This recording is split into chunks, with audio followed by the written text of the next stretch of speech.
Exclusive जानकारी अनुसार सरकार एक्सपोर्ट ने नाણાકીય मदद આપવાનું વિચારી રહી છે અને આના પર વધુ વિગતો લઈએ આપણે लक्ष्मण रॉय पासेથી। जी लक्ष्मण जी, सरकार क्या सोच रही है ट्रम्प टैरिफ अफेक्टेड सेक्टर्स को लेकर और क्या राहत दे सकती है सरकार?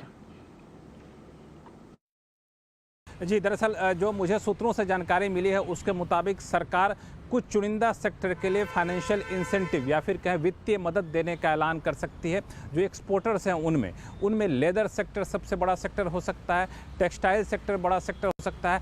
ऐसे वो सारे सेक्टर शामिल हो सकते हैं जो ट्रंप की तरफ से 25% ड्यूटी लगाने की वजह से उनके एक्सपोर्ट पर उल्टा असर पड़ने की संभावना है।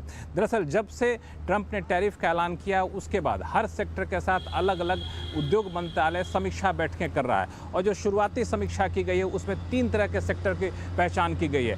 एक सेक्टर वो कि जिस पर कोई असर नहीं पड़ेगा, मिसाल के तौर पर जहां पे जीआई टैग वाले प्रोडक्ट का जाना है, बासमती राइस का जाना है तो उसके एक्सपोर्ट पर असर नहीं पड़ेगा। साथ ही साथ वैसे सेक्टर जहां पे एग्जम्पशन है जैसे फ़ोन, इलेक्ट्रॉनिक गुड्स, उस पर कोई असर नहीं पड़ेगा तो उसको कोई मदद देने की ज़रूरत नहीं है। दूसरा सेक्टर ऐसा है जहाँ पे कॉम्पिटिटर कंट्री से यानी यूएस में भारत के अलावा दूसरे देश जो सामान भेजते हैं उनके सामान बहुत ज़्यादा सस्ते हैं या फिर कहें कि 5% से ज़्यादा सस्ते हैं तो वहाँ भी सरकार बहुत कुछ करने की हालत में नहीं है। लेकिन एक तीसरा कैटेगरी ये है जहाँ पे 5% के आसपास ड्यूटी का अंतर है कॉम्पिटिटिव कंट्रीज यूएस मार्केट में, तो सरकार उन सेक्टर की पहचान कर रही है कि वहाँ पर कम से कम मदद दी जाए। मदद कैसे दी जाए तो रोड टेप स्कीम एक होती है जिसके तहत सरकार ड्यूटी ड्रॉबैक, ड्यूटी इंसेंटिव देती है, रिफंड करती है।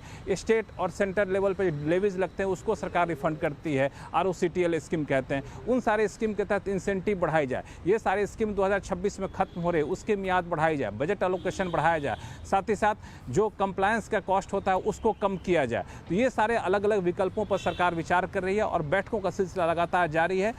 इस पे आज लेदर एक्सपोर्टर के साथ बैठक हो रही है, उसके बाद इसी हफ्ते ऑटो कंपोनेंट एक्सपोर्टर के साथ बैठक होगी।